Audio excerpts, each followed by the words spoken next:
바로 이 한 해 1622년의 평산부사 이귀와 호랑이 사건은 훗날 역사가 인조반정이라 부르며 기록한 거대한 사건의 전주곡이었다. 광해군과 대북파가 심어진 독버섯을 알아채지 못하는 동안 이귀는 소리 없이 칼을 갈았다. 훗날 인조반정이 성공하고 광해군이 폐위되었을 때 사람들은 궁금해했다. 어째서 이귀는 군대를 이끌고 단숨에 도성으로 치달을 수 있었는가? 뒤늦게 밝혀진 것은 호랑이 문제를 해결한다는 명목으로 무장한 병사들이 이미 완벽한 전투 태세를 갖추고 있었다는 사실이었다. 그 길을 열어준 사람은 다른 누구도 아닌 광해군 자신이었으니 아이러니가 아닐 수 없었다. 이귀에게 호랑이란 실은 백성을 위협하는 괴수이자 동시에 반정의 문을 열어주는 행운의 존재였다. 백성을 구한다는 대의 명분과 권력을 뒤집기 위한 치밀한 계략이 교차하는 지점. 그곳에서 호랑이의 울부짖음은 역사의 도약을 알리는 나팔소리로 바뀌어 있었다. 호랑이에게 물려가도 정신만 차리면 산다고 했던가. 그 호랑이는 누굴 물었을까? 아마도 권력을 망각한 왕과 그의 방심을 물어뜯은 것이 아닐까. 인조시대 영변의 하늘은 잿빛 구름으로 가득했다. 지평선까지 펼쳐진 설원 위로는 눈발이 소리 없이 내렸고 자칫 평화로워 보이는 그 풍경 아래에는 갈 같은 바람이 모든 것을 파고들었다. 북방의 땅 영변을 지키는 부원수 이괄은 장막 안에서 술잔을 쥔 채 침묵하고 있었다. 눈보라가 휘몰아치는 밖과 달리 장막 안은 따뜻했으나 그의 표정은 그와 대비되는 냉혹함으로 굳어 있었다. 이전 공자를 한성으로 압송한다 합니다. 측근 중 하나가 조심스럽게 고개를 숙이며 말했다. 이괄은 술잔을 잡아들음과 동시에 눈빛이 예리해졌다. 압송, 역모혐이라 했던가? 날카로운 목소리가 장막 안을 울렸다. 그의 손끝이 술잔을 살짝 흔들자 금빛술이 출렁였다. 마치 그의 분노를 대변하듯 잔잔한 동요가 일어났다. 예, 부원수. 금부도사가 이미 떠났다고 합니다. 측근은 더 이상 말을 잇지 못했다. 이괄의 손이 술잔을 힘껏 내리쳤고 반쯤 비어있던 잔이 깨지면서 그의 손등에 상처를 냈다. 피가 맺혔지만 이괄은 아프다는 기색조차 보이지 않았다. 아들이 역적이면 아비가 역적이 아니겠느냐. 깨진 술잔 조각 위로 이괄의 낮은 중얼거림이 흩어졌다. 피 몇 방울이 떨어졌지만 그는 고통을 느끼는 듯 보이지 않았다. 오히려 그 얼굴에는 배신감과 분노가 뒤엉켜 있었다. 나는 이 나라를 위해 싸웠다.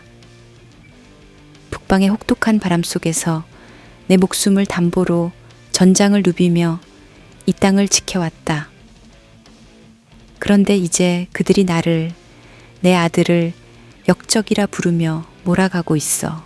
그의 시선은 장막 밖 온통 눈으로 뒤덮인 들판에 머물렀다. 저 잿빛 들판은 이괄에게 마치 배신과 상처로 얼룩진 전장이 되어버렸다. 측근들은 아무 말 없이 고개를 숙이고만 있었다.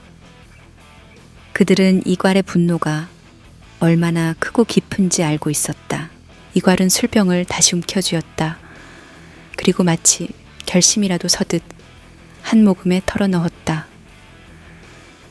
서인 세력, 그들은 내 충성을 의심하고 이제 나를 완전히 제거하려 하고 있다. 그는 작은 순간 침묵을 지키더니 격분을 억누르지 못하고 다시 외쳤다. 내가 없었다면 인조가 왕위에 오를 수 있었겠는가? 반정의 공신인 내가 없었다면 그들이 말하는 새 시대라는 것이 가능했을까? 그런데도 그들은 이제 나를 역적으로 몰아쓰고 있지 않은가? 한치근이 조심스레 입을 열었다. 부원수, 이대로 두면 이전 공자는 물론이고 부원수께서도 위험하옵니다. 서둘러 대비하셔야 합니다. 이괄은 자리에서 벌떡 일어섰다. 피가 맺힌 손등에서도 더 이상 통증은 느끼지 못한 듯 했다. 그는 측근들을 천천히 둘러보았다. 금부도사가 영변에 들어오기 전에 모든 준비를 끝내야 한다. 그들을 가만히 맞아줄 생각은 없다. 나를 역적으로 몰아가고자 한다면 역적이 무엇인지 직접 보여주마. 그 순간 장막 안의 공기가 무겁게 가라앉았다. 측근들은 서로 눈빛을 교환하며 이괄의 의도가 무엇인지 정확히 알았다. 되돌릴 수 없는 길을 가겠다는 결심이었다. 누구도 그를 만류하기 어려웠다. 이괄의 난이라 불릴 그날의 서막이 이미 열리고 있었다. 이괄은 다시금 술잔을 들어 올렸다. 이번엔 손이 떨리지도 잔이 깨지지도 않았다. 그 안에는 한 방울도 남김없이 비어져 있었다. 내가 이 나라를 위해 흘린 피와 땀이 더럽혀지는 꼴은 볼 수 없다. 내 아들을 역적으로 몰고 나까지도 짓밟으려 한다면 그들이 얼마나 잘못된 선택을 했는지 똑똑히 가르쳐 줄 것이다. 잔을 바닥에 내려놓은 그는 눈보라가 몰아치는 밖으로 걸어 나갔다. 장막을 열고 나서는 순간 싸늘한 겨울바람이 그의 상처 입은 손등을 핥히고 지나갔다. 그럼에도 그의 눈빛은 흔들리지 않았다. 분노와 결심이 뒤섞인 그의 발걸음은 눈밭을 뒤흔들며 점점 밖으로 멀어졌다. 측근들은 그 뒤를 따르며 숨죽였다. 영변의 칼바람이 칼같이 세차게 몰아쳤지만 이괄의 분노만큼 차갑거나 날카롭지는 못했다. 눈발에 흐릿하게 가려진 그의 실루엣은 이미 새로운 전투를 예고하고 있었다. 그 발걸음이 향하는 곳은 먼 훗날 이괄의 난이라 이름 붙을 사건의 무대였다. 그리고 그의 피어오른 의지는 더 이상 되돌릴 수 없는 비극의 문을 열고 있었다. 설원이 뒤덮인 이 영변 땅에서 배신의 나귀는 허울뿐인 왕자를 향해 치닫게 하리라. 역적이라 불릴지언정 싸움을 피할 이유는 없으니 영변의 하늘은 어두운 구름이 잔뜩 깔려 있었다. 바람이 불 때마다 검은 구름 틈으로 희미하게 별빛이 스쳤지만 금세 사라지기를 반복했다. 장막 안에 홀로 앉아있는 이괄은 편지 한 장을 뚫어지게 바라보고 있었다. 그 편지는 금부도사가 아들 이전을 영모 혐의로 체포하기 위해 영변으로 오고 있다는 소식이었다. 이괄은 편지를 쥔 손끝을 살짝 떨면서도 아무 말 없이 창밖을 내다보았다. 밤 공기에 젖은 영변 진영에서는 군사들이 각자의 자리에서 분주히 움직이고 있었다. 이전이 고문을 견디지 못하고 나를 고발하게 된다면 내 목숨도 여기서 끝장일 것이다. 그는 이를 악물었다. 이미 중앙에서 자신을 역적으로 몰아가려는 움직임을 감지하고 있었다. 그 움직임은 점차 노골적으로 변하고 있었고 이번 이전 체포가 결정적인 증거가 될 터였다. 그는 문득 자리에서 일어나 한 손으로 창틀을 잡았다. 나를 반정 공신으로서 인정하는 것은 이미 예실이 되었나. 이귀, 서인 세력, 그들은 내가 언젠가 장애물이 될 것을 알고 이번 기회를 노리는 것인가. 입술을 앙다물며 이괄은 허리에 찬 칼자루를 꾹 쥐었다.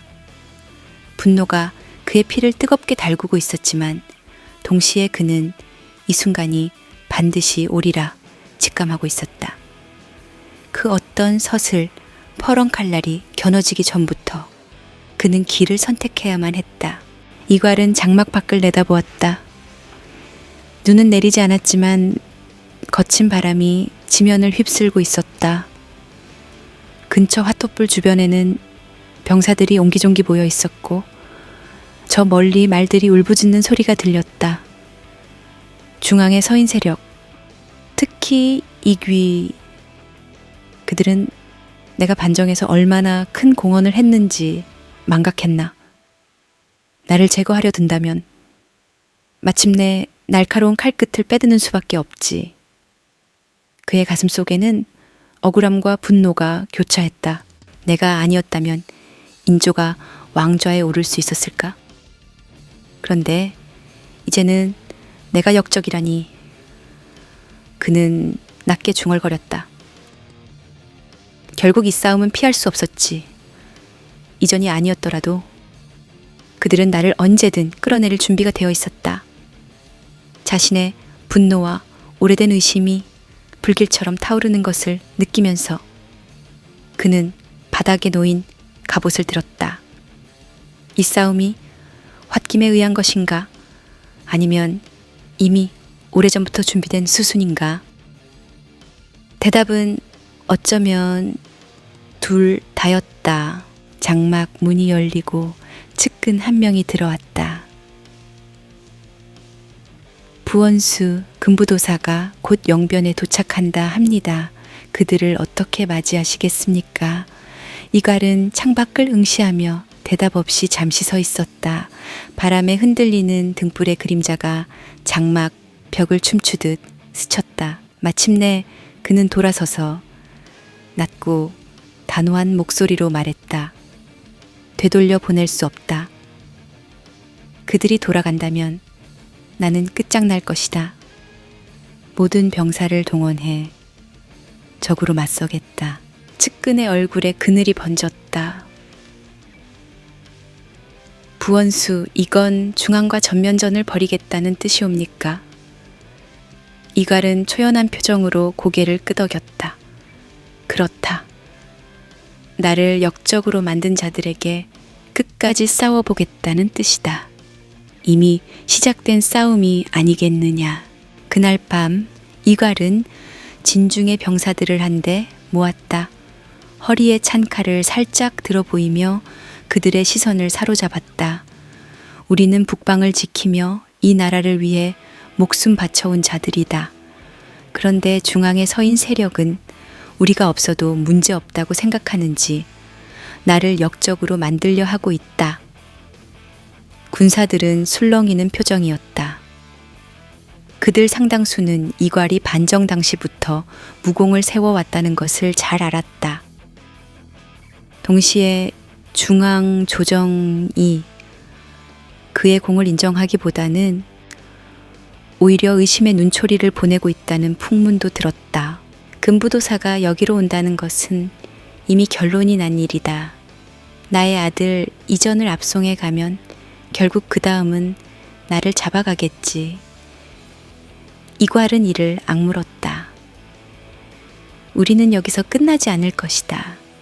나 이괄은 더 이상 물러서지 않겠다. 군사들 사이에서 긴장과 두려움 그리고 분노가 뒤섞인 분위기가 흐르기 시작했다. 새벽이 다가올 무렵 금부도사와 선정관이 이끄는 작은 행렬이 영변 밖에 도착했다. 눈은 내리지 않았지만 칼바람에 등불이 꺼질 듯 흔들렸다. 부원숙께 전하는 국왕의 명을 받들고 왔다. 금부도사가 목소리를 높였지만 답은 없었다. 대신 사방에 잠복해 있던 병사들이 일제히 나타나 그들을 둘러쌌다. 이괄이 천천히 앞으로 나서며 말을 내질렀다. 도사가 이전을 데려가면 그 후에는 나를 향해 칼을 겨눠야 하리라. 도성의 명이라면 결국 내가 역적이라는 말 아니겠는가? 금부도사의 얼굴이 굳어졌다. 부원수, 우리는 단지 임금님의 명을 따를 뿐이오. 공자께서 역모 혐의가 있으니 우선 조사해야 하는 것이지요. 이괄은 더 이상 말을 잇지 않았다. 그는 차가운 눈을 번뜩이며 칼을 뽑았고 주변 병사들은 순식간에 금부도사의 일행을 덮쳤다. 짧은 비명과 함께 피가 하얀 땅 위에 얼룩졌다. 영변의 새벽은 더욱 춥고 한층 더 깊은 암흑으로 가라앉았다. 금부도사 일행이 쓰러지자 이괄은 다시 군사들 앞에 나섰다. 그들은 이제 나를 역적이라 부르겠지. 그러나 우리가 진정 역적인가? 우리는 이 나라를 지키기 위해 전장을 누볐다. 그들이 나를 배신하고 아들을 잡아가려 하기에 이렇게 칼을 들었을 뿐이다. 그는 칼을 높이 들고 외쳤다. 예, 도성으로 징역한다. 내가 본래부터 역적이었다면 이미 오래전에 칼을 들었을 것이다. 하지만 그들이 나를 궁지로 몰아넣었으니 이제 선택지는 하나뿐이다. 군사들은 웅성거렸으나 결국 그를 따르는 이들이 대다수였다. 그들도 이미 되돌릴 수 없었다. 이괄이 말 위에 올라타자 핏빛달이 어슴풀에 수평선 너머에서 떠올랐다. 바람은 더욱 거세졌고 칼날이 부딪히는 날카로운 소리가 저 멀리서 들려오는 듯 했다. 이렇게 이괄의 난이 시작되었다. 누군가는 이를 홧김에 충동적으로 저지른 역모라고 하고 또 누군가는 이미 치밀하게 준비된 행동이었다고 평했다. 그러나 그 진실은 역사 속 먼 기억으로 남을 뿐 당대의 사람들은 오직 들끓는 칼바람 속에서 살아남기 위해 분투할 뿐이었다. 나는 역적으로 불릴지언정 내 목숨을 이대로 바치지는 않으리라. 결심이 선 이상 거스르긴 힘든 법 1623년 초 인조 반정. 조선의 하늘은 을씨년스러울 정도로 흐렸다. 그러나 한성의 외곽 허름한 기와집에선 그 먹구름보다도 진한 기운이 퍼져나가고 있었다. 낮은 불빛이 새어나오는 방 안, 이귀, 김유, 그리고 이괄이 둘러앉아 있었다. 희미한 등불이 만들어낸 세 사람의 그림자는 벽에 흔들리며 마치 서로의 꿍꿍이를 탐색하는 듯 보였다. 이 나라가 언제까지 이렇게 가겠소? 김유가 무겁게 입을 뗐다. 광해군은 대북파를 믿고 온갖 반대 세력을 억누르고 있으니 조정 안팎이 언제 터질지 모릅니다. 더 늦으면 우리 모두가 제거당할 겁니다. 이귀가 고개를 끄덕이며 술잔을 탁재 내려놓았다. 맞소. 대북파가 권력을 독점하고 간원마저 무시하고 있소. 광해군의 시대가 오래가지 못할 것이요. 방 한 구석에서 이괄이 묵직한 눈빛으로 두 사람을 바라봤다. 그는 함경도 병마절 도사로 부임 준비 중이었으나 오늘은 이 귀한 자리에 초대받았다. 그런데 말이오, 내게 무슨 역할을 기대하는지 묻고 싶소. 나는 북방의 전선을 지켜야 하는 사람이다. 그러자 곁에 있던 신경진이 나직한 미소를 머금고 나섰다. 장군, 당신 같은 무인이 필요합니다. 군사를 움직일 수 있는 힘. 그게 곧 조선의 운명을 바꿀 칼자루가 될 겁니다. 이갈은 눈썹을 살짝 치켜 올리며 대답했다. 칼자루를 쥐는 일은 익숙하지만 내 명예가 달린 문제이기도 하오. 내가 이 일에 뛰어든다면 반드시 성공해야 할 텐데. 며칠 뒤 서늘한 바람이 부는 평산, 이귀가 머무는 관아의 벽 사이로 소란스러운 말소리가 퍼졌다. 호랑이가 자주 나타난다고? 하, 좋은 핑계걸. 이귀는 흥미롭다는 듯 비웃었다. 호랑이로 시끄러운 평산 땅은 그에게 무장한 군사를 유지할 명분을 제공해 주고 있었다. 그날 밤 이귀는 문득 김유에게서 온 밀서를 펼쳤다. 반정거사가 멀지 않았소. 당신의 병력이 필수적이오. 이괄 역시 합류 의사를 보였으니 우리가 적절히 역할을 나누면 될 듯하오. 이귀는 편지를 든 채 창밖을 내다보았다. 김유가 없었다면 이거사는 명분을 갖추기 어려웠을 것이다. 김유는 문관 출신으로 정치적 전략과 인맥을 관리하며 거사의 틀을 짜고 있었다. 그가 없다면 단순한 무력 봉기로만 치부될 것이 뻔했다. 그 시각 김유 역시 한성 어딘가에서 비슷한 생각을 하고 있었다. 이귀가 없었다면 거사는 계획에서 그칠 뿐 실제 병력 동원은 막막했을 것이다. 무인 출신 이귀야말로 우리 거사의 한 축이 될 터. 이괄은 오래 고민했다.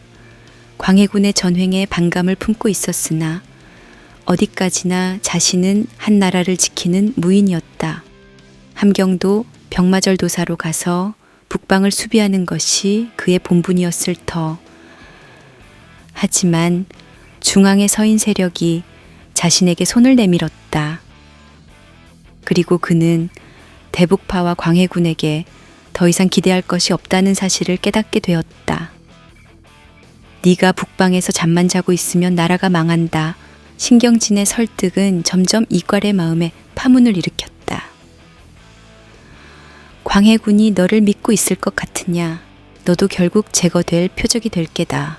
고민 끝에 이괄은 고개를 끄덕였다. 좋다. 나도 이 나라가 더 기울기 전에 칼을 들어야겠군. 하지만 명심해라.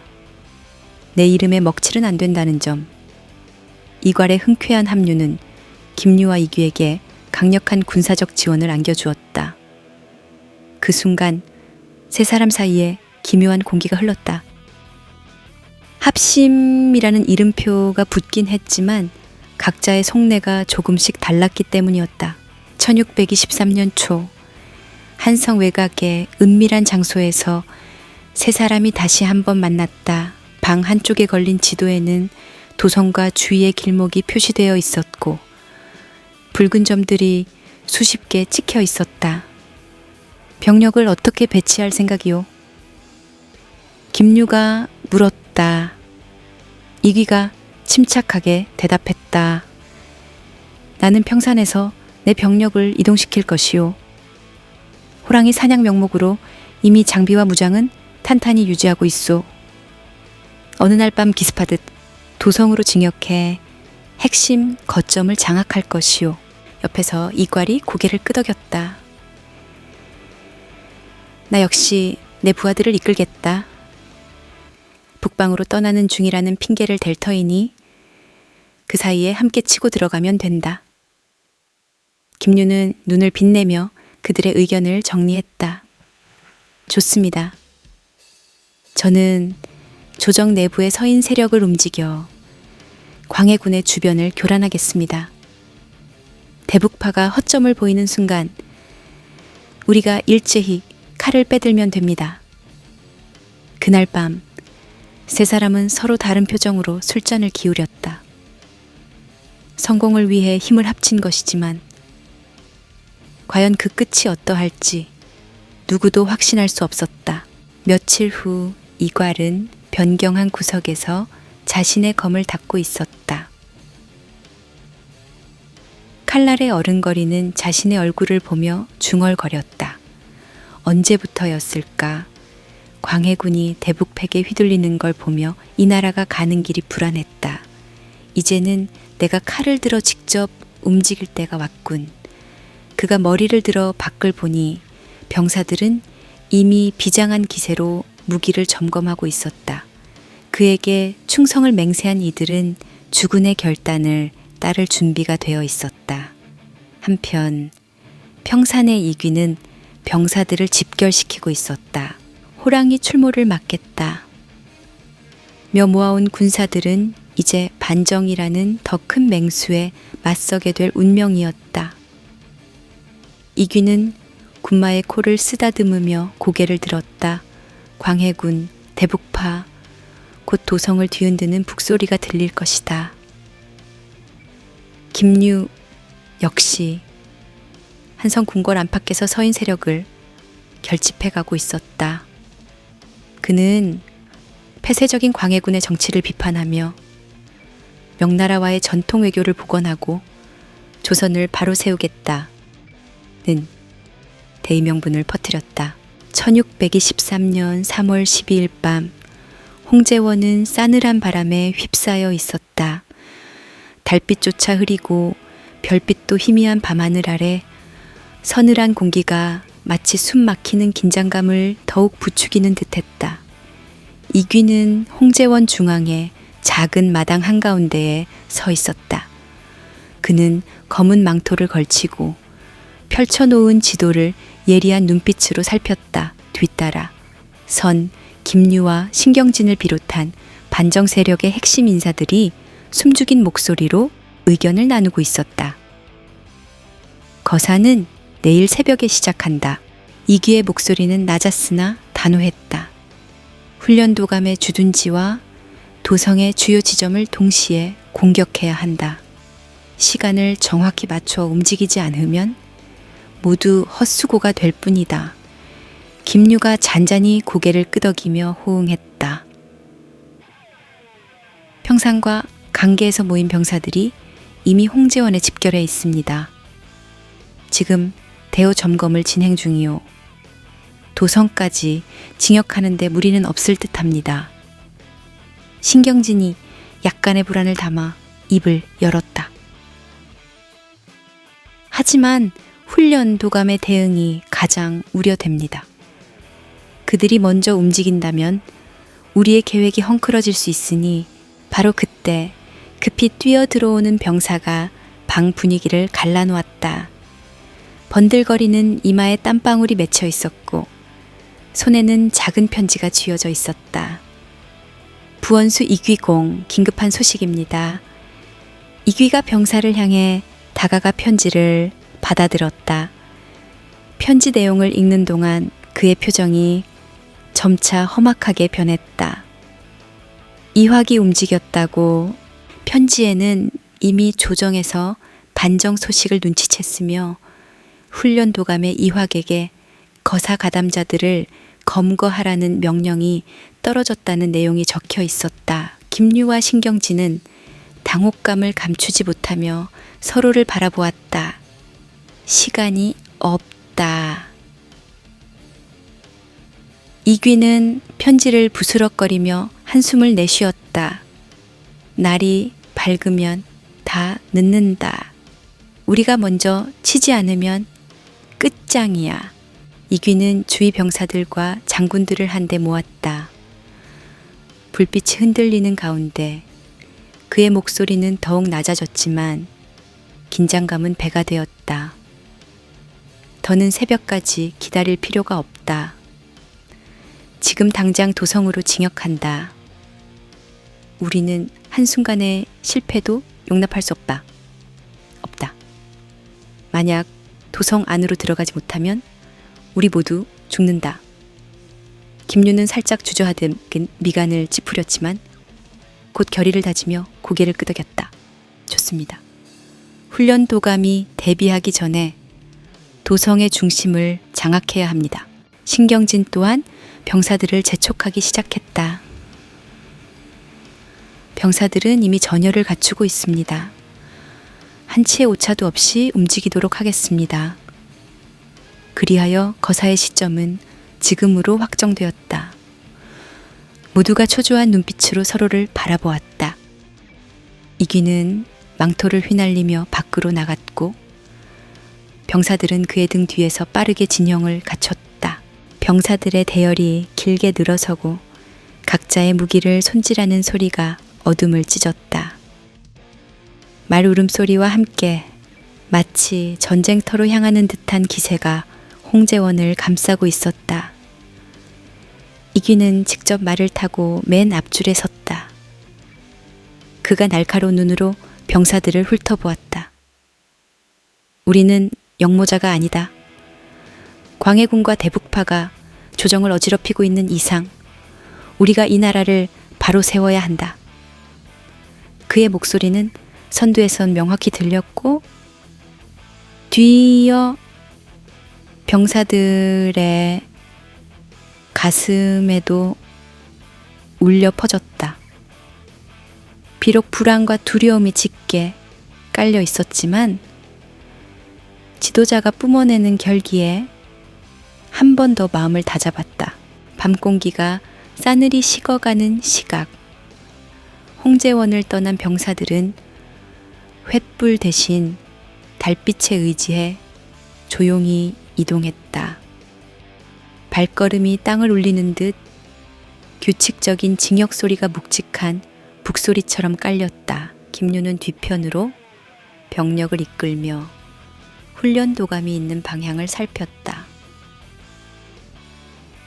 만약 그들이 먼저 움직여버리면 그는 입술을 굳게 깨물었다. 이괄과 그의 병력은 이미 다른 경로로 성문 쪽으로 이동 중이었다. 서로 약속된 시간에 맞춰 도성 여러 곳을 동시다발적으로 장악해야만 반정이 성공할 수 있었다. 늦어서는 안 된다. 한 발 늦으면 모든 것이 끝장이다. 이규의 마음속 불안과 결의가 뒤섞여 점차 심장이 빠르게 뛰었다.